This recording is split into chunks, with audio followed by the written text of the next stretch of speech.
Welcome to Top Advisor Marketing, where you will learn how to become a prolific online influencer, attract more ideal clients, and grow your practice. Brought to you by Top Advisor Podcasting, a done-for-you podcasting solution built just for trusted advisors. And now, your co-hosts of Top Advisor Marketing, Kirk Lowe and Matt Halloran. Hello and welcome to another Top Advisor Marketing podcast. We're going to be wrapping up our focus on women in March here.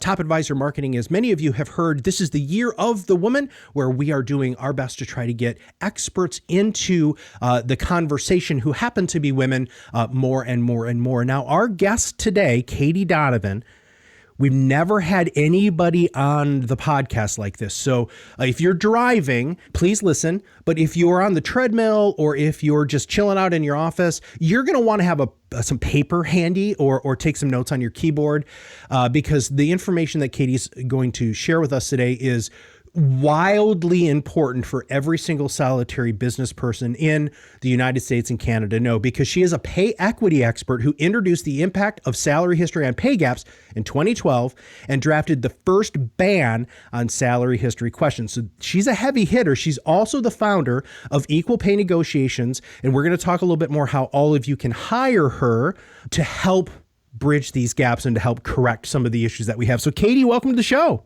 Well, thank you for having me. I am super excited to learn from you because you are the expert we have been looking for when it comes to pay equity. Before we dive into the definition, which we always want to start with an operational definition on the show, can you tell us a little bit about your history? Like, how did you get to where you are right now? I got here because of one dinner too much, one story too many of a woman discovering she was underpaid. In that particular time, it was $30,000 less than a gentleman she helped show the ropes to in a STEM company. So I had the background of having worked in staffing. I had worked for a staffing firm as well as for an HR applicant tracking company. So I was servicing hundreds of different employers during my career and knew the basics of hiring and knew that no matter who the employer was, the main goal was to hire the best person for not a penny more than necessary. So I thought I had a few things I could share, and it started as just something on the side. I'll teach a few classes about negotiating. And it grew from there. Now, you just hit something very close to my heart because my mother started working for a bank called American National Bank. Now, this was in the early 80s, and she made $13,000 a year. And the guy who sat right next to her made $23,000 a year. And so this has been something that has driven me crazy and very frustrating to me just because I had to live this, like this affected me directly. But I know how many other people it affects, and it really is truly ridiculous that there is still such a pay gap. Let's talk about what a pay equity expert is, and let's talk a little bit about the salary history thing that you worked on in 2012. Okay, so my version of a pay equity expert is that I focus on process. Right now, the process of hiring, the process of making decisions for compensation, their best practices assume equality already exists. And in doing so, they're preventing it from ever being achieved. So that is my laser focus in the process of achieving equity. There are many other flavors to ways to achieve equity. And by equity, I mean women and men are being paid the same amount of money for the same work. Right now, there's what they call the gender pay gap, which is made up of three different components, if you look at the big buckets. One, jobs that are traditionally done or primarily done by women are valued as less than the jobs primarily done by men. Women are getting paid less than men in the same jobs. And then women are not being promoted at the same rate as men are. And you start just from first level job to first manager level, it drops 10 percentage point of representation of women. So it's a big drop right away. We're not talking just in the C-level. And you have lots of statistics like that. Let's talk about what the U.S. median pay gap is right now across the board. And then would you mind sharing what it is in financial services? So the median pay gap, which means men working full-time, the median pay for them is 20% higher than the median pay for women working full-time. So women are making 80 cents on the dollar. In the financial services, actually, Matt, I'm going to have to ask you to remind me. I know it's about 40. Yeah, 49% is what you had sent me previously. Yeah. Yes, 49%. Sorry about that. Oh, that's fine. Blank. So the jobs that pay the most have the biggest gaps. Okay, I'm sorry. So the national average is 80 cents on the dollar, but in financial services, it's 49 cents on the dollar? It is 51 cents on the dollar. 51 cents on the dollar. Yes. That's brutal. What in God's name is going on here? I mean, we can wax philosophical if you want. I mean, I really do. Why is this happening? Is this just entrenched gender bias? How can you justify this? I'm sorry, you're getting me fired up here, Katie. I apologize. Okay, well, I'm glad you're fired up. I think I've been doing it so long, I lost the fire and I keep focused on how we're going to move the button. Gotcha. But here's some of the background to it. A lot of this is institutionalized. People do not even realize they're doing what they're doing when they do it. For instance, to put it in perspective, if we woke up tomorrow and the world was completely unbiased, so no people of color weren't getting any discrimination, women weren't getting any discrimination, the LGBTQ community, people with disabilities, those are the four biggest buckets that have discrimination and are underpaid consistently. If we woke up and the world no longer treated them differently and treated them the same as the unbiased standard, which is a white gentleman who's able-bodied and heterosexual, that is the unbiased standard. If that happened, it would still take 45 years for the gender, racial, and all the other pay gaps to close because of all of the stuff embedded in the processes that just continue previous bias, previous discrimination into the next job and the next job and the next job.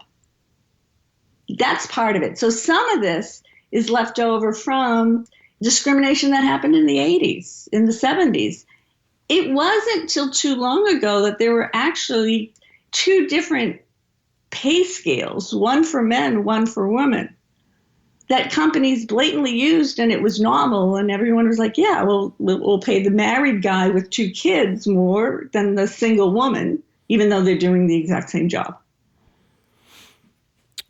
You talked about processes. So what makes you unique and different and what you bring to the table is looking at those entrenched processes. Our listeners are generally independent financial advisors or people in the financial services industry. What sort of entrenched things or what sort of processes can you help them with in order to create this parity and break down some of this inequality? So if they are creating relationships with anyone, so whether it's as an employee, as a contractor, whatever the process is there, more often than not, people are looking at, tell me what you're making now. That is a very consistent question through many different industries, every industry, because they're really looking to find out what is the person happy to accept. And that question, if you are in a group that has been consistently underpaid, your answer is going to be lower than a guy's answer. And that will just continue the discrimination. So that's why the first thing I got involved in was ending the question of salary history.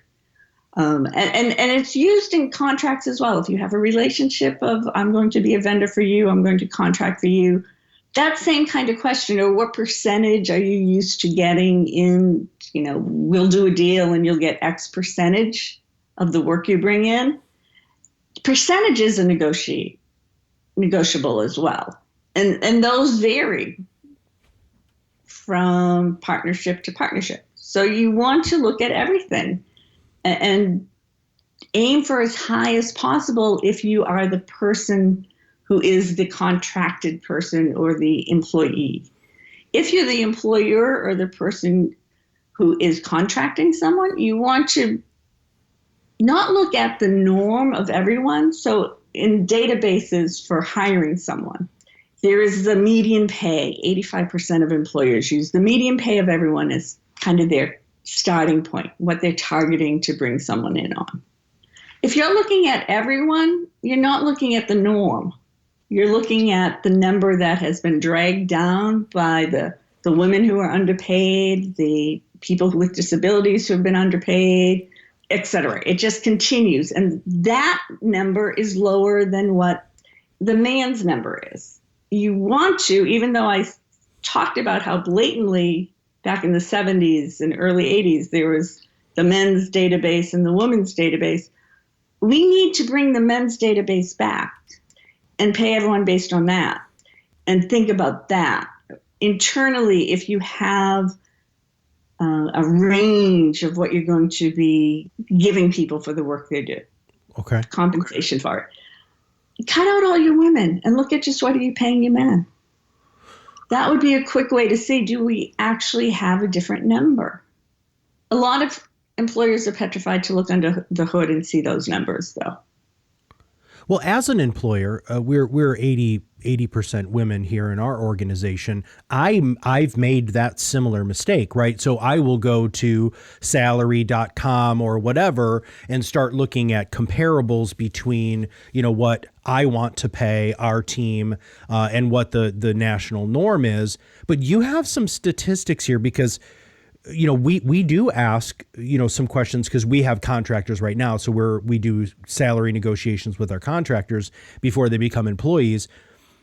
But you said that statistically, women will need to answer at a 50% higher rate of pay than men in order to gain more parity and equality.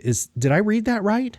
You read that right. So think of it this way, whether it's for a contract or for employment. If a man is doing a job and getting paid $100,000, just to make it easy math, mm-hmm. and statistically the woman doing the same job is getting paid $80,000. Now they both go apply for the next job. The gentleman most likely is going to answer somewhere around $120,000. Of what he's looking to earn, if the question of desired pay, which is in most job applications, or as a contractor, he's in charge of coming up with, well, I charge X to whoever's hiring him. Mm-hmm. So he will say 120. The woman making 80 grand today would need to say 50% higher to say the same 120. The likelihood of that is amazingly low because no one talks in that range when they're talking about your next job should pay you 10%, 20% more, and you should always be in around 10 to 20% higher than what you're asking, than what you're earning when you ask. That's what you see in article after article after book after book. That's what everyone's talking about, 10 to 20%. But that only works, once again, it's very focused on, that's a great answer for the white guy. Everyone else, no, don't answer that. If you're a Latina woman, you have to say 122% higher than your current pay. And for African-American men, they need to increase it by 76% according to your stuff here. Right. And that's all based on what the current pay gaps are by race and gender compared to white men. So we have progressive, focused male allies who listen to this podcast because I hear from them often. Because every time we bring on somebody who talks about and we haven't really talked about the pay thing, like I said at the beginning of the podcast, but we've also talked about selling, between men and women. So we brought on a lot of female experts, especially this month, to help enlighten our audience. Let's talk about what they can do. All right. So rubber meets the road. I'm totally putting you on the spot here. Sure. Let's dive into that a little bit more deeply. And then, of course, for those of you who want a much more detailed answer than what Katie's going to be able to give to us in the short period of time we have on this podcast, we're going to give all of her contact information so you all can reach out to her, ask her questions, hire her to help you make sure that we make this right. I think it goes with saying that everybody at Top Advisor Marketing wants to help make this right. This is a major focus for us. And it's not just in 2019. This is going to be the major focus for our company. We all firmly believe in what you're talking about. We all firmly believe that we need to, as an organization, support this, what just seems to be a no-brainer philosophy, but understanding that there's so much entrenched crap here that we need to dig ourselves out of that entrenchment. Did I just make up a word? I don't really know if that's a word or not. It sounded okay, so I'm just going to leave it there. But help us. Okay, so let's talk to our audience directly, and why don't you give them one or two things that they can do right now?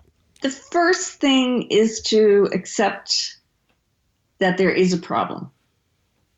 Many employers say that the inequality is outside of their walls, and that may be true. But there's actions that every single employer, if they're following best practices, are doing that actually continue previous discrimination, even though they haven't actively done anything discriminatory. Once you accept that you possibly have some influence on continuing the discrimination of previous employers, then it's time to look at your processes, audit it. There's about 15 to 20 things that most employers are doing that continue previous pay inequity. And it starts from how job descriptions are written, how bonus structures are created, how the promotion process is done. There's so many small things that all add up that just making one or two changes can have real quick impact. So if you want to do one thing and one thing only, start posting what you pay for a job in all of your job advertisements. Only 15% of employers do that, and that would put employees of all types on the same level field when they're going for a job. I have a question. What do you think about salary transparency within the workplace? It's actually been shown to close the gender pay gap by 3 to 4%, so it works. It's not so much, from my perspective, it's not so much that people are actively talking about their pay. It's that employers are aware that people could be talking about their pay. So they're not as blatant about like, oh, well, there's a 20,000 difference between Bob and Sue. Now they're like, oh, we better not do that because Bob and Sue may talk someday. I thought that would be a higher percentage than 3 to 4%.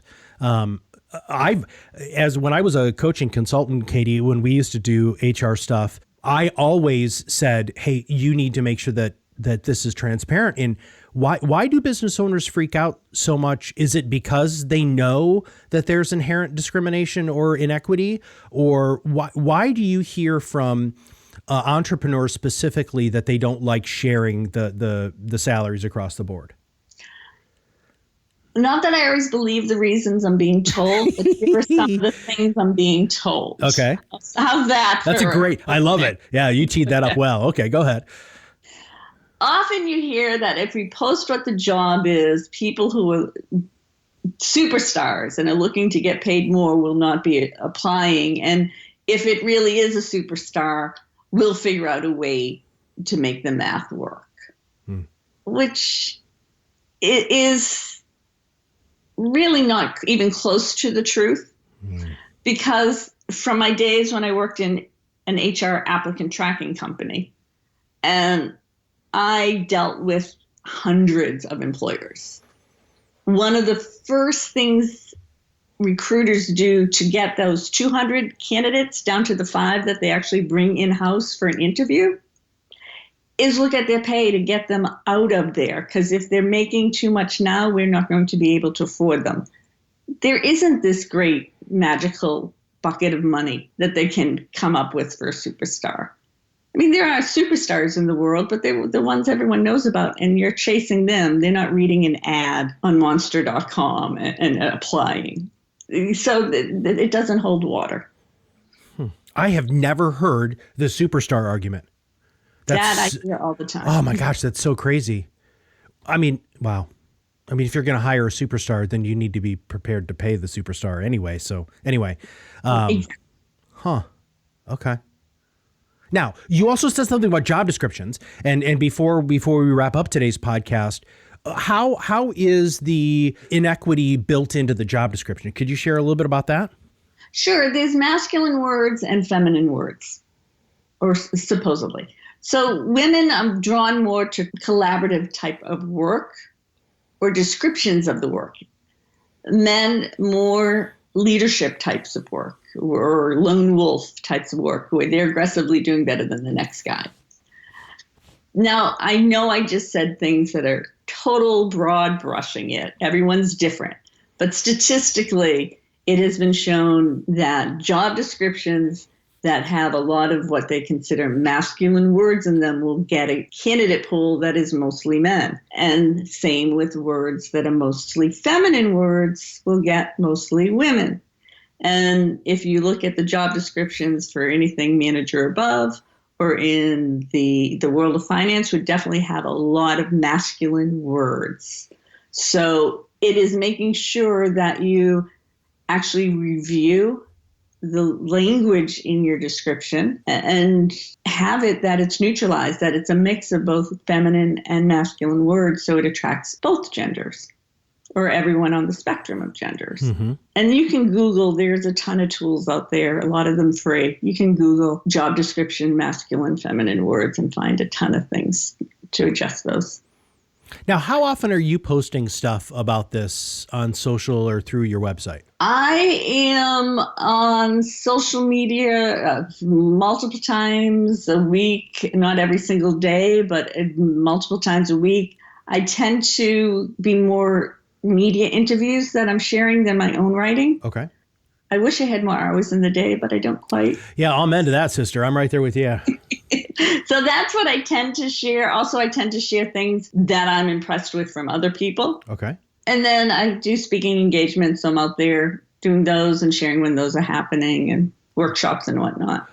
Well, a true expert knows that they don't know everything, and sharing, what you're impressed with from other thought leaders is fantastic, right? I personally think that really shows your level of truly being an expert here, because your goal is to change the conversation and get this good thought leadership out. So make sure everybody that you follow Katie Donovan, we'll make sure that there's links in the show notes to follow her on social media and to get to her website. But what is the best way for everybody to reach out to you? Do you have anything that's going on right now that you're offering that our audience can take advantage of? I would say the best thing is the services right now, whether you're an employer, to have a discussion and an audit of your own processes to see where you inadvertently are continuing pay gaps, whether it's gender or racial or other. And as candidates or employees or even entrepreneurs, about your contracts and employee contracts, negotiating those. I work with the individuals. So I work on both sides of the table. And the best way for them to reach out to you? They can reach me at equalpaynegotiations.com. Fantastic. And we will make sure, Katie, that we have that into the show notes too. All right, closing thoughts, whether it's just a philosophical comment or something a little bit more pointed and direct, what would you like to leave our audience with today? The thing I find most important, everyone says this is a fairness issue, and it truly is. But no one wins any argument by saying it's not fair. So make sure you have the economic argument, the lack of skills that people are losing out by having 50% of the workforce not involved, et cetera, in your arguments when you're trying to achieve equality for your workforce. Wonderful. Katie, thank you for all of the work that you do. And thank you for being a guest on the podcast. Well, thank you for having me. I had a joy. If you don't realize or don't accept that there's a problem, then you're part of the problem, right? So when Katie said, realizing that this is an issue and accepting that and embracing that is one thing that I really want everybody to just close their, well, except if you're driving, don't close your eyes, but, close your eyes and say, okay, you know what? I can't continue to contribute to this. This is not good for me. This is not good for society. And this ultimately is really bad for your clients. All right. So those of you who are so customer service focused, you need to realize that having a more diverse and a better representation of who's in your office is also going to help you represent your clients even better. It also gives you different ways to look at great things like branding and marketing and client communication. You can even look at how your letters are being written or your newsletters, because if they have a lot of those masculine infused words, you are going to push away, right, somebody, which are generally going to be women because they outlive men exponentially, who are 90% of them are going to be solely responsible for their finances at some point in their life. In 75% of them fire people like you if you're not communicating effectively with them. It all can start with what's going on within your office. So please go ahead and follow Katie Donovan on social media. Make sure that you sign up for whatever she's got going on so that you can continue to stay posted on what's going on and how you, as an entrepreneur and as a financial services professional, can take this 49% of what women earn to men in financial services and let's get that to be equal, because it should be equal. We all know that by now. Come on, everybody. It's 2019. It's not 1950 anymore. It's time to wake up. Katie, thank you very much for for allowing us to be enlightened by you, and for everybody at the Equal Pay Network and Equal Pay Negotiations, and pretty much everybody who's involved with making sure that pay equity happens across the board. This is Matt Halloran, a Top Advisor. If you have not subscribed, click subscribe. If you know somebody who's blatantly doing this, I would love it if you'd share this podcast with them. Or if you know somebody who just needs to hear this just to open up their eyes, please make sure you share the podcast. And if you have a moment, rate the podcast on iTunes. And if you have anybody who you know who would be a great guest on the show, make sure that you send them to matt@topadvisorm.com. So we will see you on the other side of the mic very soon. Are you ready to change the way you communicate with your clients? Are you tired of being the best kept secret in your area? Learn how to become a prolific online influencer, attract more ideal clients, and grow your business. Contact us today and see what the power of podcasting can do for your business. Click on the Contact Us link on our website at topadvisormarketing.com and set up a call to learn more. Follow us on LinkedIn and Facebook for more updates and information. This was brought to you by Iris.xyz, a platform helping financial professionals become better in business and life through new media and new voices. Visit them and learn more at iris.xyz.